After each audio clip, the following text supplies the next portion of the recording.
ഇന്ന് ഉള്ളാളത്ത് വെച്ച് ബഹുമാനപ്പെട്ട സുൽത്താനുൽ ഉലമയുടെ തലയിൽ ബഹുമാനപ്പെട്ട ഇമ്പിച്ചിത്തങ്ങൾ താജുൽ ഉലമയുടെ വലിയ മകൻ വെച്ചുകൊടുത്ത തലപ്പാവ് കൊണ്ടുവന്നത് ആരാന്നറിയോ? ഇതാ നമ്മുടെ ഈ സ്റ്റേജിൽ ഇരിക്കുന്ന ബഹുമാനപ്പെട്ട സ്വാലിഹ് ജിഫ്രി തങ്ങളാണ്.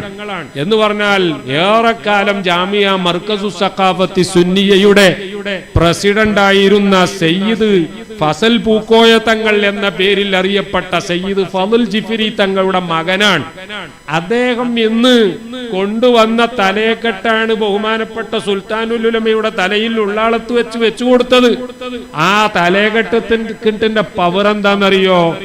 300 കൊല്ലത്തോളം കോഴിക്കോടുള്ള വലിയ വലിയ കാദിമാരെ കാദിയായി നിശ്ചയിച്ചപ്പോൾ അന്നു മുതൽ കാദി സ്ഥാനം ഏറ്റെടുക്കുന്ന ആളുകളുടെ തലയിൽ 300 കൊല്ലം മുതൽ വെച്ചുകൊടുക്കുന്ന തലപ്പാവ് കൊണ്ടുവന്ന തങ്ങളവറുകളായി ആ കാദി സ്ഥാനം ഭംഗിയായി നിറവേറ്റാൻ ബഹുമാനപ്പെട്ട സുൽത്താനുൽ ഉലമക്ക് അല്ലാഹു തആല തൗഫീഖ് ചെയ്യട്ടെ.